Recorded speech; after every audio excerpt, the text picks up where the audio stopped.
ನೋಡಿ, ಒಂದು ಬಹುತೇಕವಾಗಿ ಶಿಕ್ಷಕರು ಕಳೆದ ಒಂದು 3-4 ತಿಂಗಳಿಂದ ನಾನು 5 ಜಿಲ್ಲೆಗಳಲ್ಲಿ ಪ್ರವಾಸವನ್ನು ಮಾಡ್ತಾ ಇದ್ದೇನೆ.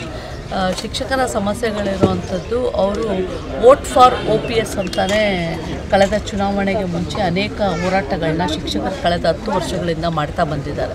ಆದರೆ ಕಳೆದ ಸರ್ಕಾರ ಅದರ ಬಗ್ಗೆ ಹೆಚ್ಚು ಆಸಕ್ತಿಯನ್ನು ವಹಿಸಲಿಲ್ಲ. ಒಂದು 3-4 ಜನ ಶಿಕ್ಷಕರು ಸೂಸೈಡ್ ಅಟೆಂಪ್ಟ್ ಮಾಡಿರುವಂಥದ್ದು ಕೂಡ ನಾವೆಲ್ಲ ಮಾಧ್ಯಮಗಳ ಮುಖಾಂತರ ನೋಡಿದ್ದೇವೆ. ಅಂಥ ಸಂದರ್ಭದಲ್ಲೂ ಇವತ್ತು MLC ಆಗಿರೋವಂಥವರು ಕೂಡ ಹೋಗಿ ಅದಕ್ಕೆ ಸರ್ಕಾರದಲ್ಲಿ ಒತ್ತಡ ತರಬೇಕಿತ್ತು, ಅವರು ಮಾಡಿಸ್ಬೇಕಿತ್ತು, ಆಗಲಿಲ್ಲ.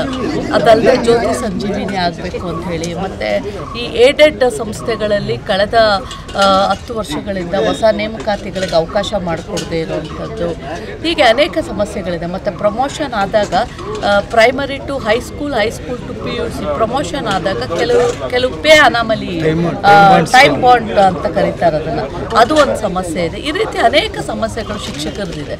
ಸೊ ಹಾಗಾಗಿ ಆ ಸಮಸ್ಯೆಗಳಿಗೆ ಧ್ವನಿಯಾಗಿ ಕೆಲಸ ಮಾಡಲಿಕ್ಕೆ ಮತ್ತು ನಮ್ಮ ಸರ್ಕಾರ, ನಮ್ಮ ಮುಖ್ಯಮಂತ್ರಿಗಳು, ನಮ್ಮ ಉಪಮುಖ್ಯಮಂತ್ರಿಗಳು ಅವರು ಪ್ರಣಾಳಿಕೆಯಲ್ಲೇ ಈ ಸಾರಿ ಶಿಕ್ಷಕರ ಕೆಲವು ಸಮಸ್ಯೆಗಳನ್ನ ಸೇರ್ಪಡೆ ಮಾಡಿಕೊಂಡಿರೋದ್ರಿಂದ ಮತ್ತು ಈಗಾಗಲೇ ಕೊಟ್ಟಂಥ ಮಾತುಗಳ ಪ್ರಕಾರ ಸರ್ಕಾರ ನಡ್ಕೊಳ್ತಾ ಇರೋದ್ರಿಂದ ಖಂಡಿತ ನಾನು ಶಿಕ್ಷಕರಲ್ಲಿ ವಿನಂತಿಯನ್ನು ಮಾಡಿಕೊಂಡಿದ್ದೇನೆ. ನಿಮ್ಮ ಪರವಾಗಿ ನಾವು ನಿಮ್ಮ ಧ್ವನಿಯಾಗಿ ಕೆಲಸ ಮಾಡಬೇಕು, ಒಂದು ಅವಕಾಶವನ್ನು ದಯವಿಟ್ಟು ಮಾಡಬೇಕು.